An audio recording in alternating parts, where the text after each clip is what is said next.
4 मुट्ठी चावल ला करके एक पुराने से फटे हुए कपड़ा में बांध करके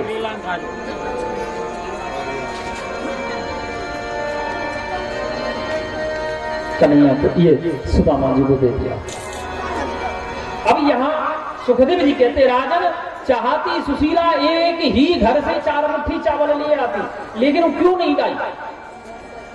क्या कारण था सुशीला का?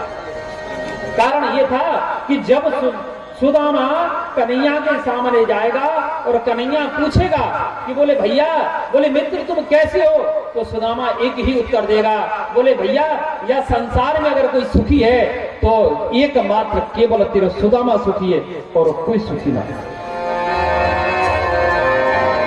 तो कन्हैया को कैसे पता चलेगा ये कैसा सुखी है? इसलिए 4 घर से 4 प्रकार का चावल लेके आई। या चित्वां चतुरो मुष्ठीन तंदुलम, या चित्वां चतुरो मुष्ठीन विप्रान पृथक पृथक तंदुलम। अलग अलग प्रकार का पृथक पृथक यानी अलग अलग चावल लेके आई 4 मुष्ठी। कपड़ा में बांध करके सुदामा जी को दे दिया। सुदामा जी बगल में लगाई गठरी, टूटा सा डंडा, उधड़ी हुई रस्सी, फूटी हुई बाल्टी, पैरों में चरण पादुका नहीं है, सिर पे पगड़ी नहीं है, शरीर पे कपड़ा नहीं है, एकमात्र धोती है वो भी 50 जगह से फटी हुई।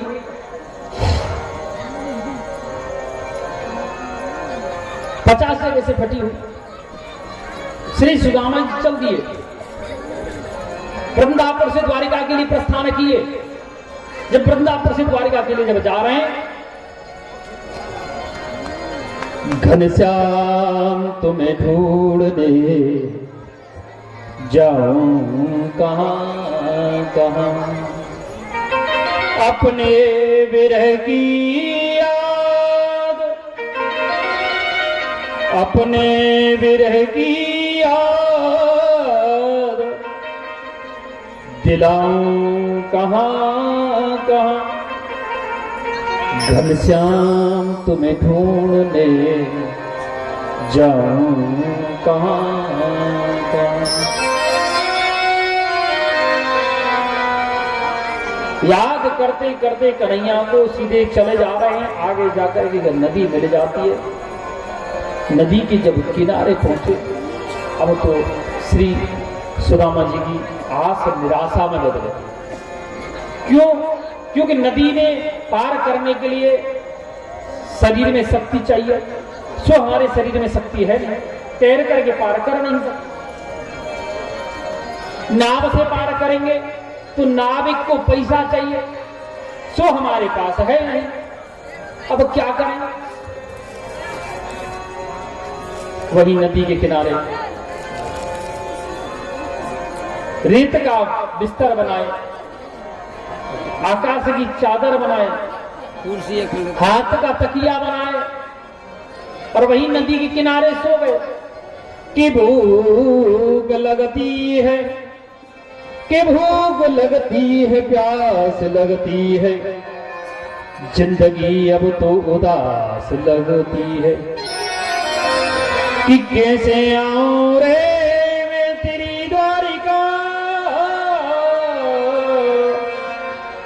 अब तो आस भी निराश लगती है। आस भी निराश। भगवान को याद करते करते श्री सुदामा जी महाराज वहीं समुद्री नदी के किनारे सो गए। नदी के किनारे जब सोए, सुदामा जी सोए थे नदी के किनारे। जब आंख खुली तो देखा चारों तरफ से जय श्री कृष्णा भैया, बोले जय श्री कृष्णा, जय श्री कृष्णा, जय श्री कृष्णा की आवाज आ रही है। अचंभित हो गए सुदामा, बोले भैया ये कौन सा नगर है? बोले क्यों, तुम यह जानो ना होगा? अरे जी द्वारिकापुरी है, द्वारिकापुरी है। बोले या को राजा कौन है? बोले भले आदमी यहाँ नहीं लग रहे होगा, कहां से आए हो? बोले भैया हम तो वृंदावन से आए, हम तो श्री कृष्ण बलराम वाली जो द्वारिका है वहां में जा रहे हैं। बोले भले आदमी ब्राह्मण देवता वही तो द्वारिका है, द्वारिका है ही कितनी, एक ही द्वारिका। बोले बाकी राजा हमारे द्वारिका जी से भगवान श्री कृष्ण है। अरे फिर तो सही बात है, फिर तो वो हमारा लंगोटिया यार है, बचपन को यार है, बचपन को मित्र है वो हमारा। बोले इतनी कृपा कर दो, ये बताओ तो आपको महल कितना है। बोले सीधे चले जाओ, सीधे चले जाओ और उस सामने जो बड़ा सा दरवाजा दिख रहा है, पीले रंग की ध्वजा जो लहर रही है, वो ही दरवाजा द्वारिकाधीश को।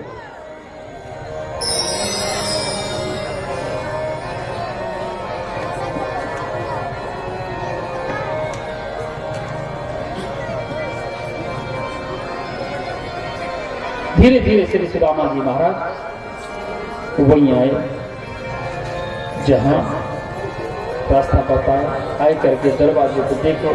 बोले भैया द्वारिकाधीश को महल जाइए। बोले हाँ प्रभु बताओ आज्ञा करो। बोले आज्ञा नहीं भैया, हमारी प्रार्थना है कि हम वृंदावन से आए हैं, हमारा नाम है सुदामा और हम जो है कन्हैया के परम मित्र हैं, लंगोटिया यार हैं, हम बचपन के मित्र हैं उनके। दर्शन करके आए तो आप थोड़ा सा हमें ये व्यवस्था बताओ कि कन्हैया के दर्शन कैसे होंगे। बोले महाराज ये विप्रदेव, हमारे द्वारिकाधीश को सख्त आदेश है कि संत और ब्राह्मण को द्वारपालों की या सैनिकों की किसी की आज्ञा की आवश्यकता नहीं है। बिना आज्ञा लिए वो महल में प्रवेश कर सके द्वारकाधीश के में। लेकिन महाराज आप जो समय पे आए हो ना, वो समय विपरीत समय आए गए हो, आपको अंदर नहीं जाने दिया जाएगा। क्यों? ये समय द्वारिकाधीश को माता रुक्मिणी के कक्ष में जाकर के भोजन करने को समय और उनके भोजन में विक्षेप डालने को अर्थ है मृत्युदंड।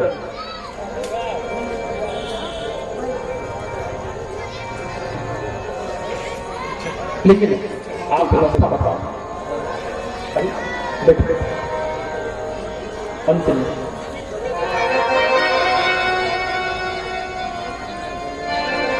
उनके जो भोजन में विक्षेप विघ्न डालने को अर्थ है मृत्युदंड।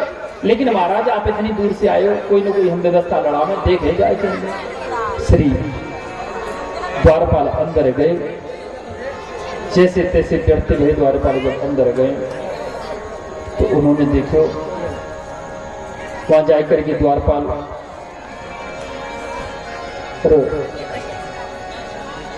भगवान श्री कृष्ण के कक्ष में गए और जब जैसे ही कक्ष में पहुंचे तो भगवान को प्रणाम किए। बोले द्वारिका नाथ की जय। बोले सैनिक क्या बात है, क्यों आए हो? और आपको पता ही हमारा भोजन का समय है और भोजन में विक्षेप डालने का अर्थ है मृत्युदंड। बोले प्रभु मैं जानता हूं मृत्युदंड है, लेकिन आप जो कहें सो ठीक, लेकिन प्रभु मैं एक कारणवश यहां आया हूं। बोले क्यों, कारण बताओ। बोले सबसे बड़ा कारण है द्वार पे आयो भयो एक ब्राह्मण। बोले कैसे, क्या हुआ? बोले प्रभु एक ब्राह्मण दरवाजे पे खड़े हुए और आपकी दर्शन की इच्छा प्रकट कर रहे हो, और लेकिन बाकी मुखारबिंद को देख के तो ऐसा लगे माना वो ब्रह्मा ही स्वतः यहाँ भेष बदल के आए हो। बाकी मस्तक पे इतना तेज है मानो करोड़ों चंद्रमा बाकी मस्तक पे आ गए हैं। द्वारपाल कहने लगा किसी से पगान झगा तन पे जाने को आय बसो कहीं ग्राम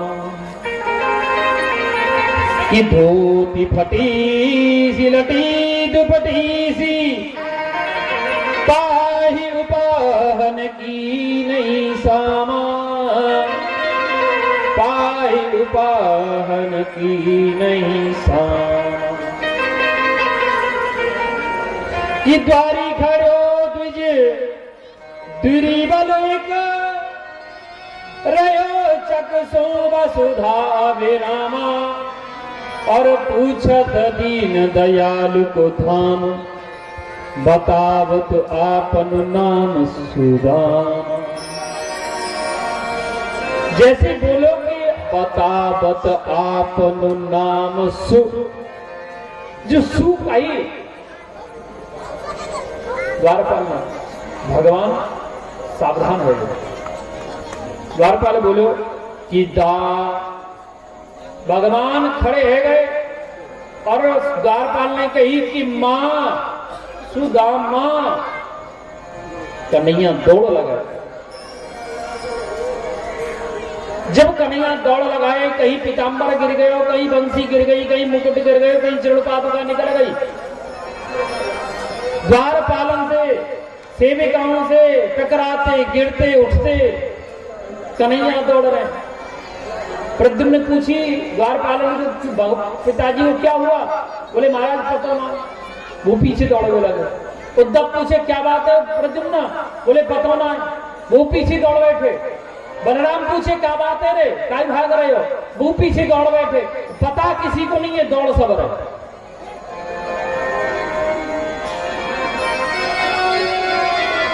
जैसे भगवान दरवाजे में पहुंचने में प्रभु को विलंब रह गए, देर लग गई। सुदामा समझ गए कि कहीं ऐसा ना हो कि कन्हैया आगे में विलंब कर रहे हो सकता है कि मेरे कारण मेरे कन्हैया की कोई अपमान है जाए, कोई कष्ट है जाए, तो उचित नहीं है। ऐसी मित्रता को तो बेकार है। वो श्री सुदामा जी महाराज वापस चल गए।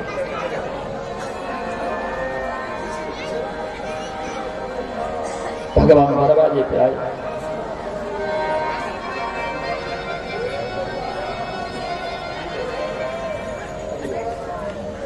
भगवान दरवाजे पे आए। जैसे ही दरवाजे पे आए, दरवाजे में कोई दिखाई नहीं दियो, ना सुदामा है ना कछु है। द्वारपालन को डांट दियो, कहां है सुदामा? मेरा सुदामा कहां है? द्वारपाल भयभीत रह गए। बोले प्रभु हमने बहुत रोकने की चेष्टा करी उनको, लेकिन वो रुके नहीं। वो सीधे अभी कुछ ही क्षण पहले इसी रास्ते में गए सामने वाले। भगवान दौड़ लगा दिए नंगे पैर। सारी द्वारिका देख रही है। द्वारिका धीशु को भयो का है आखिरकार, क्यों दौड़ रहे हैं? और श्री द्वारिका नाथ एक ही शब्द पुकार रहे हैं कि सुदामा मैं आ रहा हूं, रुक जाओ। सुदामा मैं आ रहा हूं। भगवान गोविंद ने सुदामा को जान तो भयो देखो। भगवान गिर पड़े, घटना के बल लेट गए। तो अवरुद्ध कंठ से, अवरोधक कंठ से आवाज लगावे लगे, अरे सुदामा, ओए सुदामा, का तेरो कन्हैया इतनो अभाव है गयो कि सुदामा इतनी दूर से बाकू दर्शन देवे आएगो, और कन्हैया इतनो अभाव है कि बाकू तेरो दर्शन को सौभाग्य नहीं मिलेगा। इतनी आवाज सुनकर के श्री सुदामा जी पहचान गए कि कन्हैया है। मुड़ करके देखो, श्री सुदामा जी की आंखन में एक क्षण के लिए तो आंसू आयो, लेकिन आंसू को बाहर नहीं आने दिए सुदामा ने, अंदर ही अंदर पी गए कि कहीं ऐसा ना हो कन्हैया ये सोच ले कि सुदामा आंसू बहा करके अपनी गरीबी दर्शा रहा। कितना स्वाभिमानी है सुदामा।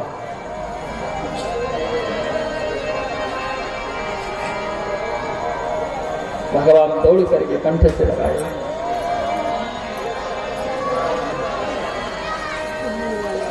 रथ में बिठा करके महल में लाए। महल में ला करके रुक्मणी को कहे, रुक्मणी आज मेरी यात्रा सफल हो गई, मेरा जन्म सफल हो गया, आज मेरा मित्र मेरे दरवाजे पे आ गया, इसी के स्वागत की तैयारी करो। माता रुक्मणी चरण पखारने के लिए जल और परात लेके आता है। भगवान अपने हाथ में चरण पकड़ लिए सुदामा का, और जब देखे चरण को, परमात्मा को जल की, पानी के लोटा की आवश्यकता नहीं रही। द्वारिकाधीश को लोटा की आवश्यकता नहीं रही। कहने लगे कि ऐसी विहाल विवाहिन सो, कि ऐसी विहाल विवाहिन सो, पग कंटक जाल लगे पुन जोए। आए महादुख पाए सखा, आए किते न किते दिन को। कि देख सुदामा की दीन दशा, करुणा कर करुणा निधि रोए, पानी परा तुको हाथ छुओ नहीं, नैनन के जलसों पग धो, कि नैनन के जलसों पग धोए, हाय महादुख पाए सखा, आए इते न किते दिन को।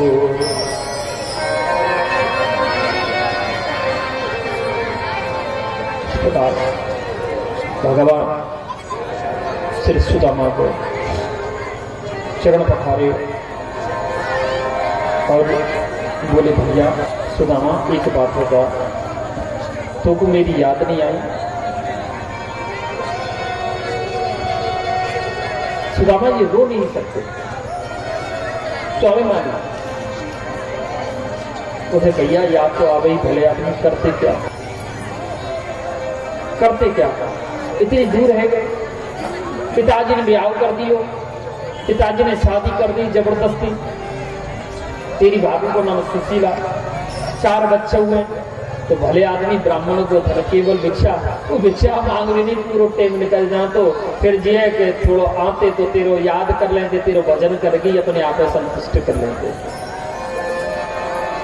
अच्छा तू बता, तेने शादी वादी करी कि नहीं? बोले हाँ मेरी शादी है गई है। बोले पत्नी? बोले सबसे बड़ी ज्येष्ठ पत्नी तो यही है, और जो और स्त्री जो खड़ी है, बोले सब हमारी पत्नी है। तेरी पत्नी है? क्या शादी करी है सुधे ने? बोले 1-2 ना भाई, मेरी 16,108 गई है। तो भले आदमी को इतना बताए, हमने एक शादी नहीं करी, जल्दबाजी में हम बुलाना भूले गए, तो हम पे आंख निकाल लो, आंख टेर रो है, इतनी गुस्सा कर रो, और तेने 16,108 कर ली, तो एक भी सुदामा की याद नहीं आई? तो बोले सुदामा जी मेरी शादी तो सब ऐसी है, कोई पता ना। संध्या के 5 बजे तक पता ना है शादी होगी कि ना होगी, और 5:10 पे दुल्हन घर में आ जाए, ऐसी जल्दबाजी में। अच्छा ये बताओ कि भाभी ने कछु भेजो कि ना भेजो? कि कछु भाभी हमको दियो, कि कछु भाभी हमको दियो, सो तुम काहे न देत, चाप पोटरी कांख में रही कहो कहीं हेत। सुदामा जब तू कह के आयो कि मैं कन्हैया से मिलने जा रहे हो हैं, तो भाभी ने कछु न कछु अवश्य दियो हो। कन्हैया कहना चाह रहे कि चाप पोटरी कांख में, चाप माने दुबका, बगल में दुबका रहा, चाप पोटरी कांख में रहे कहो कहीं हेत। क्या कारण से आप दुबकाए रहे हो या पोटरी को? और सुदामा जी यूं दुबका रहे कि बाकी पत्नी सामने खड़ी है, और पत्नी के सामने अगर चावल की गठरिया देंगे तो पत्नी का आकेंगे, बोले कैसो गरीब ब्राह्मण है, बताओ कैसो मिश्र है, कैसो जो सखा है, जो कछु न लाए चावल लाए। या कारण से श्री सुदामा जी अनेक बात कर रहे। बोले तेने अपनी पत्नी को अपने बचपन की बात बताई कि नहीं, कि तू निर्वस्त्र अवस्था में, नग्न अवस्था में घूमो कर तो गोकुल में, वृंदावन में तू चोरी कर तो माखन की, अपने घर में 9 लाख गैया होते होते फिर भी तू दूसरे के यहाँ चोरी करे हो, तेने बताई कि ना बताई? बोले सुदामा जी मेरी पत्नी ने वो सब बात बताओ, लेकिन ये बताओ भाभी ने तुम्हें मेरे काज का भेजो। कन्हैया तेरी आदत बड़ी खराब है दादा, तू एक बात के पीछे पड़ जाएगा, छोड़ दिया। तू यूं तो बता दे अपनी पत्नी ने कि तेने गोपीन के जो है वस्त्र चोरी करे, कैसे नटखट लीला करे हो। बोले वो सब मेरी पत्नी ने पता, लेकिन तुम ये बताओ भाभी ने मेरे काज का भेजो। बोले कन्हैया तेरी बहुत खराब आदत है, जो चीज के पीछे पड़ जाए सो पड़ जाए तो छोड़ा नहीं। चाप पोटरी कांख में रहे कहो कई हेत, आगे चना गुरु मातु दैते, लई तुम चाबु हमें नहीं दीने, श्याम कयो मुस्काई सुदामा सो, चोरी की बान में हो जो प्रवीण। कोटरी कांख में चाप रहे तुम, खोलत नाही सुधारस भीने, प्राच लिबान अजो न तजो तुम ते सही भाभी की तंदुल दीन। तुम तंदुल क्यों नहीं दे रहे हो, क्या कारण है? कह करके भगवान श्री कृष्ण क्या किए और कांख से पोटली को खींच लिए। सुदामा जी कांख से पोटली खींच ली।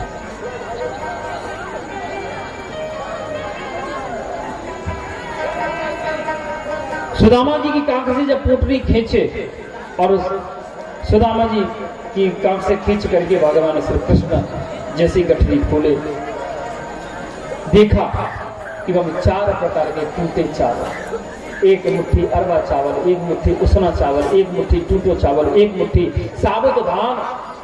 देख करके भगवान के नेत्र में अश्रु धारा बह उठी।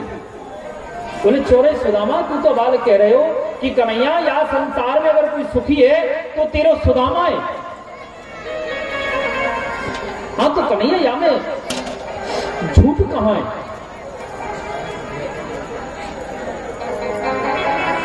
झूठ एक रत्ती नहीं है हमें। अगर यह संसार में कोई सुखी है तो वो तेरा सुदामा है।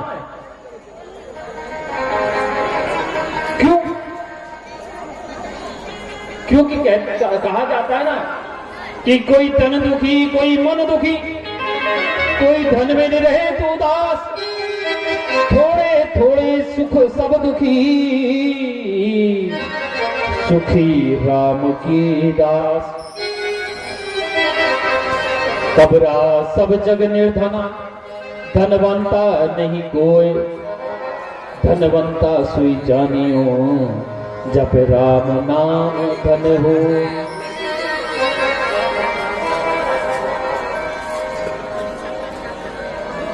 सुदामा जी चावल देख करके भगवान द्रवित रह गए और एक मुट्ठी चावल लेकर के मुख में पान करके मुख में खा गए। कहे सुदामा अनेन, अर्थात हे सुदामा, बैकुंठ की लक्ष्मी में तुझे दान करता हूं। दूसरी मुट्ठी चावल भगवान खाए, कह दिया अनेन हे सुदामा, स्वर्ग का सुख में तुझे दान करता हूं। जैसी तीसरी मुट्ठी खाए, तीसरी मुट्ठी खाए तो माता रुकमणी ने हाथ पकड़ लिया, बोली प्रभु कच्चे चावल है, ज्यादा खाओगे पेट में दर्द है जाएगा। इशारे में कह दिया प्रभु सब कुछ यही ब्राह्मण को दे दोगे तो आप कहां रहोगे? बोले देवी एक फल की 3 गांठ को सवाल है, एक फल के 4 टुकड़ा करे, 4 टुकड़ा 3 कड़वाहट तो मेरे सुदामा खाएगो तो को मैं 3 सुख ना दे सकूं। वह फूल कित बात मिलाने, वह आदर की बात, वह पठवन गोपाल तू कछु न जाती जानी जात। घर घर कर ओढ़त फिरे तनक दहू के काज, कहा भयो जो अब भयो हरि को राज समाज, हरि को राज समाज। भगवान श्री सुदामा जी को अनेक अनेक वार्ताएं रात भर बैठ कर करे, तो रात भर बैठ करके अनेक अनेक वार्तालाप हुआ। तो भगवान श्री कृष्ण प्रातःकाल उठ करके श्री सुदामा को वंदन किए। सुदामा स्नान इत्यादि से निवृत्त हुए और निवृत्त होकर के बाल भोग भयो। बाल भोग के बाद भगवान श्री कृष्ण को सुदामा जी बोले कन्हैया लाला, अगर तेरी आज्ञा हो तो भले आदमी में अब प्रस्थान करूं वृंदावन से। श्री सुखदेव जी कहते राजन, जब ये सत्य सुदामा बोला तो भगवान एक भी बार ये नहीं कहे कि नहीं नहीं सुदामा 2-4 दिन रुक जाओ, नहीं, वो जानते हैं अगर मैं एक शब्द जरा सा क्षण मात्र शब्द को है, क्षणिक शब्द अगर मैं अधिक बोलूंगा तो मेरे सुदामा के हृदय को बड़ा कष्ट होगा। सुदामा के हृदय को कष्ट भगवान नहीं देना चाहते। भगवान कहे कि ठीक है सुदामा जी आपकी जैसी इच्छा हो, लेकिन भाभी को मेरे प्रणाम के, लेकिन ये अब अगली बार आओ ना तो अकेले मत आइयो, बच्चा को और भाभी को अवश्य लेके आइए और आपको स्वागत है। आधी रात आओ अपने मित्र के दरवाजे पर। सुखदेव जी कहते राजन ऐसा नहीं है कि भगवान ने सुदामा को वस्त्र बदलवाए हो या कोई वस्त्र नया दिए हो या कोई भेंट दक्षिणा में सोनो चांदी हीरा जवाहरात वस्त्र आभूषण दिए, कुछ नहीं दिए भगवान। चावल जो लेके आए वो और ले लिए, लेकिन बहू के बदले कुछ नहीं दिए। जैसे सुदामा खाली हाथ आए वैसे श्री सुदामा जी महाराज विदा लेकर के और कन्हैया से चले गए। लेकिन सुदामा जी को आदत है सिर झुका के चलने की। वृंदापुर में अपने कुटिया के दरवाजे में पहुंचे। जैसे ही कुटिया में पहुंचे तो सुदामा जी ने सिर उठाया तो सुदामा जी भयभीत हो गए, डरे गए। क्यों डरे गए? क्योंकि मैं शायद लौट करके घूम फिर करके फिर द्वारिकाधीश के दरवाजे पे आया कि सुदामा महलन देख डरे। सुदामा जी महल देख करके डर गए। अरे कि मैं तो फिर दोबारा द्वारिकाधीश के महल पे आएगा घूम फिर करके। अरे यहां तो हतोई मेरी टूटी झोपड़िया, अब कंचन महल खड़े कि सुदामा महल न देख डरे। सुदामा जी महल देख करके डर गए। अरे कि जहां तो मेरी टूटी झोपड़ी थी जिसमें मेरी पत्नी सुशीला चारों बच्चों के साथ निवास करती थी, मैं भी रहता था, लेकिन यहाँ तो महल खड़ा है, क्या कारण है, कहां से आया? अरे यहाँ तो हतो मेरे तुलसी को बिरवा, अब चंदन पेड़ खड़े सुदामा महल न देख डरे। सुदामा जी डर गए। द्वारपाल को बोले भैया जी कौन सा नगर है भले आदमी? बोले महाराज या को पहले नाम हो वृंदापुर, आज है या को नाम सुदामापुरी। सुदामापुरी वृंदापुर को बोले वो तो मेरे ही गांव है वृंदापुर। अपने मन में विचार करो सुदामा ने की तो मेरे ही गांव में। बोले अच्छा ये बताओ यहाँ के राजा साहब कौन है? बोले हमारे महाराज शरणधार के सुपुत्र ब्राह्मण देवता श्री सुदामा जी महाराज। और सुदामा जी मन में विचार करेंगे वो तो मैं ही हूं। अच्छा बोले ये बताओ वो तुम्हारे महाराज हथ कहाँ गए? बोले वो तो अपने मित्र द्वारकाधीश द्वारकापुरी वाले राजा महाराज भगवान श्री कृष्ण से मिलने गए। और सुदामा जी मन में विचार कर रहे वो तो मैं ही गए। लेकिन ये लीला क्या कारण है, क्या चक्कर है? बोले उनकी पत्नी को कहा नाम है, आपकी महारानी को कहा नाम है? बोले देवी सुशीला। मन में विचार करे बोलो मेरी पत्नी को नाम है। अच्छा ये बताओ आपकी महारानी के दर्शन है जाएंगे? बोले हाँ अभी रुको कुछ देर। द्वारपाल अंदर गए, अंदर जाकर द्वारपाल ने मैया सुशीला को प्रणाम करो, कहो कि महारानी एक गरीब ब्राह्मण दरवाजे पर खड़े हो। माता सुशीला समझ गई कोई नहीं है, वो मेरे अपने ही स्वामी श्री सुदामा जी महाराज। सुशीला दौड़ करके आई, आकर के चरणों में प्रणाम करने लगी। श्री सुदामा जी भयभीत हो गए। बोले देवी आप कौन है? बोले स्वामी आपने पहचाना नहीं, मैं सुशीला। ये सुशीला ये सब क्या है वैभव? ये सोना चांदी हीरा जवाहरात, इतना सुंदरता, इतना वैभव, इतने ठाटबाट। बोले सब द्वारकानाथ की कृपा। बोले मेरी समझ में नहीं आई सुशीला, मैं पागल हो रहा हूं, बताओ क्या बात है? बोले जिस दिन आप द्वारिका में निवास कर रहे थे ना, उसी रात्रि में देव शिल्पी विश्वकर्मा आए और उन्होंने मुझसे कहा कि हे देवी सुशीला, द्वारिकानाथ की इच्छा है कि आपकी वृंदापुर को ये सुदामापुरी में निर्माण किया जाए। ये द्वारिकाधीश को आदेश है, अब अपनी आज्ञा करो। बोले अगर पूरा वृंदापुर होगा ये द्वारिकापुरी में निर्माण तो ठीक, अन्यथा मैं अपना महल नहीं करूंगी।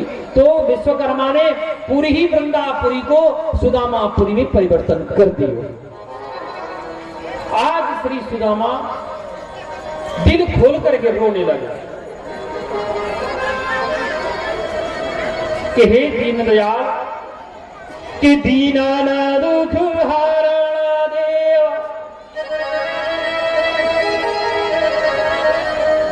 कि दीन न दुख हरण देव संतन हितकारी कि दीन न दुख हरण देव दीन न दुख हरण देव संतन हितकारी दीन न दुख हरण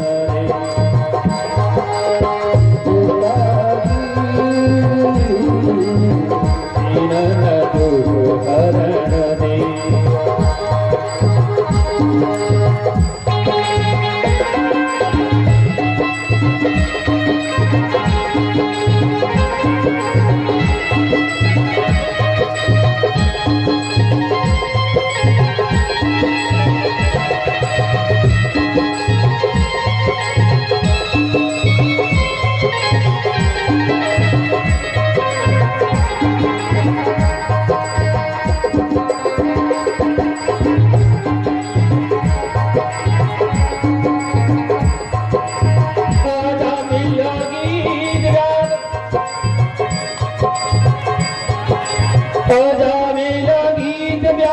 गणिका सीतारी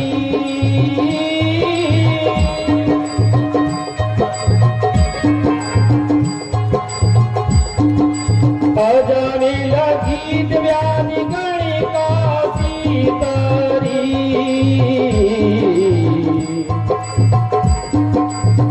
गणिका सीतारी दीन न दुख हरण दे दीन न दुख हरण दे संतान हितकारी संतान हितकारी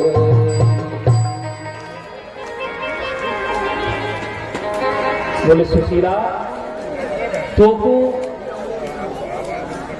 वैभव सुख धन संपत्ति चाहिए और मोह को जो है दर्शन चाहिए। मोह तो दर्शन मिले तो वैभव मिलो। अब तू जाने तेरो मदन गोपाल जाने कि मदन गोपाल शरण तेरी आयो मदन गोपाल शरण तेरी आयो कि दीन दयाल शरण तेरी आयो। श्री सुदामा जी महाराज और महल के अंदर प्रवेश नहीं किए। निरुत्तम दास जी कहने लगे इधर श्री सुखदेव जी बोले श्री सुदामा जी महाराज बाहर से बाहर ही और सीधे जंगल में चले गए। कहे कि सुशीला अब तुम जानो तुम्हारी संतान जाने और मैं तो चलो कह करके श्री और सुदामा जी महाराज जंगल में गए। वहां जाकर के भगवान श्री कृष्ण की भक्ति करके श्रीमद् भागवत महापुराण के 11वें स्कंद का पाठ करके वैकुंठ लोक को चले गए। बोलिए श्री सुदामा जी महाराज की